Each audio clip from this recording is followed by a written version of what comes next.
organization using social media in really terrific ways. And Jen Michael is about as dedicated to his job as anyone I've ever met in my entire life, and that's saying a lot in this town. He's going to tell a story that he tells to children, apparently, on a weekly basis. Jen?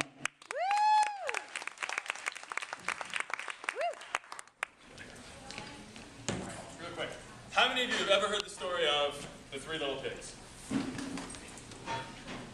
Great. This will be easy. You're familiar with the story. Those of you who hadn't heard it, it's okay. No preconceived notions. This is a fantastic story for so many reasons because it's simple. Easy to remember, small cast of characters, almost no names, and there are lessons in it. And it's adaptable. The best part of a story is you can change details sometimes. But for the most part, even if it's been years since you read the story, you still remember a bit of it. Now what I don't like about this story is it doesn't really make any sense anymore. And I think the moral of the story, which we've all been taught for years, is not the right one. Like all fairy tales, it begins, once upon a time something bad happened. And unfortunately what the story is, we've forgotten that the bad thing happened, we just remember the houses. So what I've been doing is taking this story, not really changing much, but making it kind of applicable for today. Now I apologize, I had a great artist a week ago start putting together drawings for me. This venue is not the best, so I'll try to walk around and show them, and I apologize for that, but once upon a time, there were three little pigs. And they lived with their mother, and one day their mother said to them, I don't have any more money and I can't feed you anymore, you're going to have to leave. That's the original beginning of the Three Little Pigs. So what do? The three little pigs went off to seek their fortune, to find jobs, and hopefully to find homes. Now, what are pigs good at?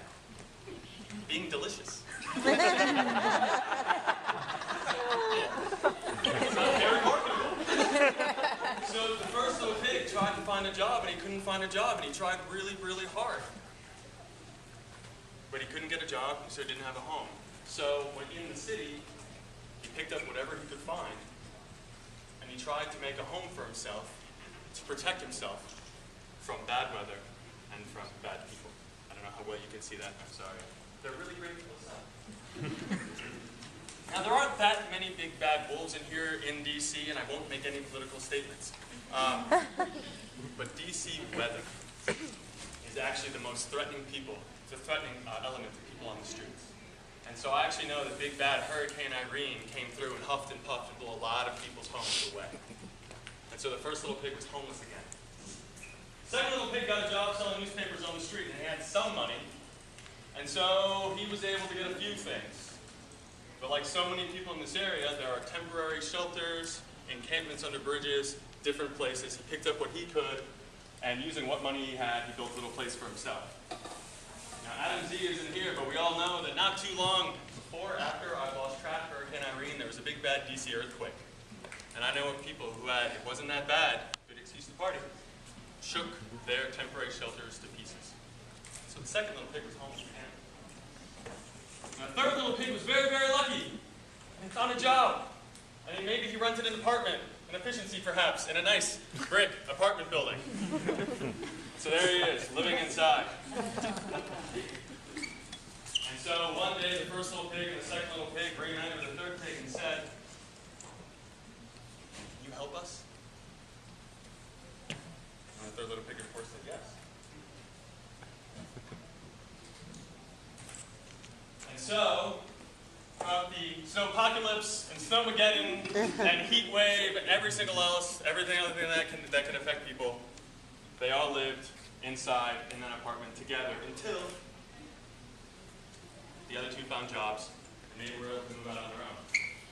Now the moral of the story of the Three Little Pigs has always been, don't be lazy.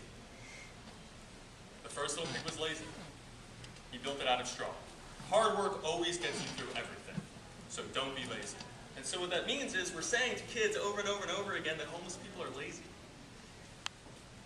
So I think the real moral of the story, as it has been and should be and now ever will be again, and you guys can help me share this, First moral is, you can't judge people by where they sleep at night.